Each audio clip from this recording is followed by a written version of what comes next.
Can you hear me? Can you hear me? Thank you. Hi, I'm an artist and I come from this very boring Tambram family. Every male member was groomed to be IIT, IIM. I noticed that the slides all had IIT guys.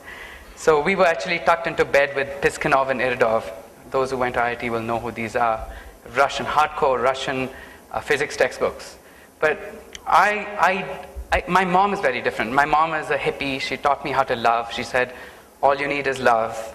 And my dad was very philosophical. As much as he believed we should go to IIT, and like every other male member, bring home good Ivy League decals for our classic ambassador car, he was different. He said, I hate your textbooks. He said, it's been hijacked by Industrial Revolution. And he kept saying that, your physics book is rubbish. It's not the way it should be taught. Fundamentals are not taught. So while he still kept saying that when I was in high school, I asked him, Pa, what is the purpose of education? Why should I study? And he said, education is about all these beautiful things. He said it's about discipline. It's about learning how to learn. It's about good citizenship, working hard, all these beautiful things. So I quickly took a mental note. I came back a couple of weeks later and I said, Pa, I decided I'm going to be hardworking. I'm going to do all this. I'm going to be emotionally and financially independent of you. He got very emotional. He came to give me a hug. I said, wait, hold that thought. Can I quit school then, if I'm doing all of this? Well, I quit formal education, used my father's philosophy against him, and right after 12th standard, I started my own cartoon school to teach cartooning. But before that, I wanted to be a cartoonist. And I would do cartoons like this at the back of my benches in school, because thanks to boring lectures. But in order to learn cartooning, the best way to learn is to teach. Now, how is an 18-year-old going to try and teach cartooning when he's just trying to learn it himself? I had to actually create a market for myself. I realized that these newspapers are full of old fogies who just don't want you around. And so I figured I had to create a market. So I actually targeted from grassroots to government. I realized the best guys to impress are the guys who are going to become future editors. So all journalism schools, I gave them a free course on cartooning. And so I actually started selling cartooning massively in India. But perhaps the most important thing was there was no right way to create a market for myself. I had a fairly successful career as a cartoonist. I used to make 50,000 rupees a month. And that was enough for an 18-year-old. And so the trick was, you've heard of Jugaad entrepreneurship? India is full of that. There was no right way to become a cartoonist. So I would like to argue with you guys here that India is possibly the world's most impossible democracy. There's absolutely nothing that makes two Indians Indian. Look at our rupee note, if you can see anything there. I hope you have one in your pocket. We have 15 languages in which it says 1 rupee. That says something about us. We have nothing. We don't have language, not religion, maybe cricket and Bollywood, but that comes, I don't like either one, so that still makes me an Indian. But I think that what's unique about India is simply the diversity and the perspectives that it has.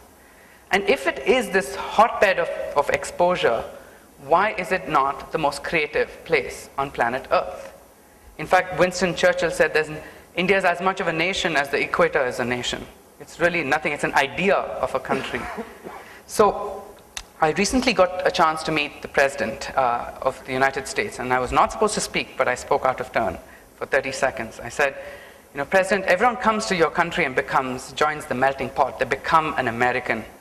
I said, in India, we don't have a melting pot. We have a thali. Everyone comes to India, and they remain themselves. This is very peculiar to India.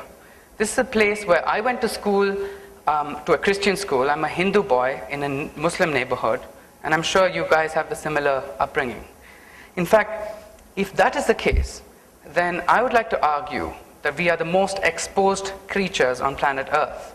Why didn't we think of Pinterest, Flickr? Why didn't we think of Facebook?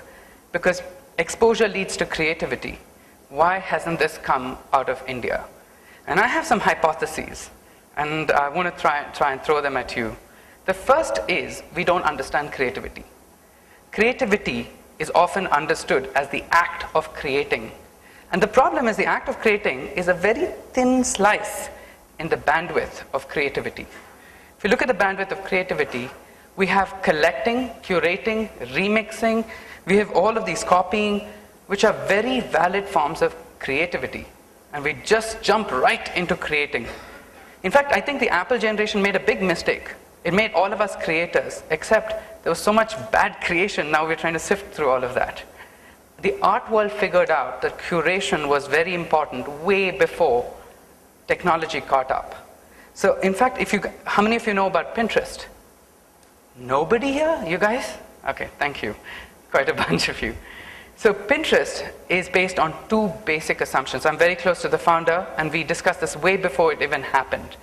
The two ideas for Pinterest are, one, people are better at saying, I like this, I don't like this visually, than they are at saying, I am this in 160 characters. The second is that curating just is underexplored. There is no product for curating. So these two really made Pinterest a first of its kind in the tech space. So I believe India is the place where such a thing can happen. The second is creativity only arises from vulnerability. In fact, how many of us are willing to fund pure vulnerability? That's risk. You're supposed to mitigate and manage that vulnerability, but not squash it. So that's something that I want you to really think about. I think we belong to what I call the fragmented age, where everything is getting fragmented. And in this space, it is the creative guy who can stitch a fabric that the world belongs to. And thirdly, as a cartoonist, one of the favorite things I've learned, and I still apply in my life, is that we were taught as cartoonists that the magic in a comic strip does not happen in these spaces between them, in the panels. The magic happens in the blank space between two panels, where you, reading it, completes it and make a movie out of it in your head. So the beauty is to leave blank spaces for your audience to really participate. And cartoonists knew that. I think children are also bloody creative, and we sort of take that creativity out of them as they grow up. So speaking of kids, I am a father of almost 3. In a month, I'll have my 3rd baby. And I asked my 3-year-old daughter, I said, why are you being so naughty? She looks at me like I'm mad. She says, I don't know, simply because, that's it. And that's when it occurred to me that as we grow up, we form this really crazy part of our brain called the interpreter. And the interpreter, what the interpreter does, is it actually is telling us a story. It's making up a story to make sense of our actions and the world around us by an institution. And there's a newer form of knowledge which we've seen, like Wikipedia, where knowledge is deployed by a crowd. I personally have an issue with both these forms of knowledge. I think knowledge is deployed by the individual, full of bias. When I went to school, it was school for industrial revolution, school for innovation, for good citizenship. It's full of bias. And knowledge deployed by a crowd, imagine one truth survives all these edit wars in Wikipedia. From a crowd, you have only one surviving truth. I think something's wrong there as well. I'd like to personally see the emergence of a third form of knowledge, where many truths coexist to give us a richer understanding of the world around us. So, what is truth for me? It's perspectives. Now, all this is good in theory. Stop bullshitting. What am I doing about it? I want to show you when I moved to New York, what I created. I went to Park Slope. For those of you who don't know, it's full of self-righteous mommies who go to who know recycling, compost, do all these good things, and I'm not a self-righteous mommy. So I got gifted all these children's books when my son was born. And all those books I found were full of propaganda. How to be a parent, what is right, what's wrong. They're sort of manuals on parenting. I said, in India, we don't do this to our children. We whack them if they misbehave. So I want to teach Americans how to bring up children. So in the process, I realized I have to counter this with my own propaganda. I want to show you a children's book I released at TED. It's called Pop It. Let me play a small clip. Problem with children's books. I think they're full of propaganda. At least an Indian trying to get one of these American books in Park Slope, forget it. It's not the way I was brought up. So I said, I'm going to counter this with my own propaganda. If you notice carefully, it's a homosexual couple bringing up a child. You don't like it? Shake it. And you have a lesbian couple. shake it, and you have a heterosexual couple. You know, I don't even believe in the concept of an ideal family. I have another idea. It's a children's book about Indian independence, very patriotic. But when you shake it, you get Pakistan's perspective. Shake it again, and you get the British perspective. You know, you can guess how famous that was in India. I think teaching perspectives are the most important way to teach creativity. And only when you're creative can you imagine yourself in the shoes of someone different. So therefore, I could infer that creativity is the most important tool for empathy. Now, I got a lot of attention. I won a book award without a single word in it, and I have not read that much. I've got a lot of attention. But a part of me was very sad, because the very book I went out to create on India's independence never happened. And the reason why I believe it never happened was not that historians were not going to lend their name to this. It was simply because historians change their minds all the time, and India has so many perspectives, it's impossible to say this is India's perspective. What I learned was truth was not perspectives, it was dynamic perspectives. And I want to show you how I solved that problem. I could not do it within the silos of the tech world or the art world. I had to move to science. As you can see, I'm wearing something that looks pretty funky, I hope. Looks like Google glasses, it's not. This is an EEG headset. I want to quickly show you one of my projects. This EEG headset measures my brain waves, and it tells my computer what my mental state is. And I'm going to quickly show you a live demo. Sidhu, could you help me? And could you press S for the sound as well? After you click on that. S. What this is doing is it's measuring my brain waves. Could we lower that? It's measuring my brain waves and it's projecting my mental state onto Mona Lisa 2.0. What I'm going to do now is try and calm down and make her smile for you guys. Good luck with that. A bunch of VCs staring at me.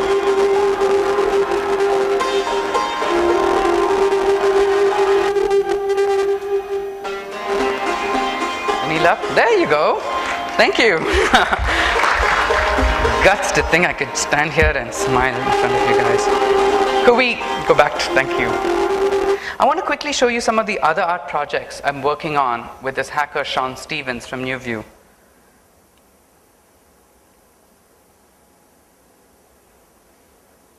I think you can hit the thing in the bottom.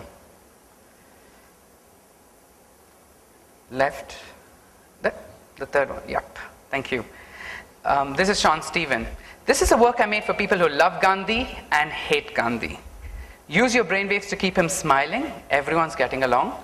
But you stress him out using this, and he'll be the cause for communal violence, at least among the cartoons. This work I made specially for my American friends. I had to say, touche. This is a work that starts off as red, but you use your brainwaves to discover there's an entire spectrum between red and blue. It's called Learning Flexibility America. They only think blue and red exist, if you didn't get it. This is Venus 2.0. She's very fashionable. I think the sound is gone. She's very fashionable because she just got off a visit from the Indian Censorship Bureau. Don't like censorship? Think naughty thoughts, and you can start uncensoring her. And when you completely uncensor her, you set her free.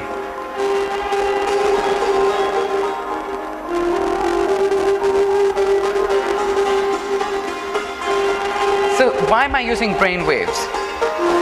You can turn the sound off, thank you. Why am I using brainwaves? You may be able to censor your words and your action, but not your thoughts, because half of your brainwaves come from the subconscious. So I think this is going to add a crazy complexity. When you come to my show, you're almost naked in my show, because the work is going to respond to your mental state. It'll tell whether you like it or you don't like it. The role of my viewer is changing, remember the blank spaces, to an active participant in the art process. I want to show you actually, I want to leave you with two thoughts. One is, I think India is this impossible democracy, and if you really want creativity to exist within your teams, your companies, there has to be the Tali ethos, the culture of valuing individuality. I think that's really important. And the second thing is that creativity comes from empathy and perspectives. Now you may ask me, why does it matter? Why is empathy even important? Oops, I skipped the gun. Why is empathy important? If you look at design, as the panel before me said, design is not just to beautify and sell the product. Design is to empathize with the user. Only if you can actually put yourself in the mind, in the shoes of your user, can you participate engage with the product in a meaningful way. So I believe empathy is going to be an important among web startups, so any startups that engage an audience. And that comes to the final, before I take some questions or kicked out of stage. This is my latest startup. I've spent the last year and a half trying to bring everything that I've done in my life in terms of art, empathy, design, curation.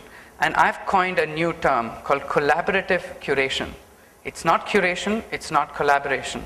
It's the ability to even collaborate on the curation. And I think that's going to add a whole new complexity to exploration through pictures.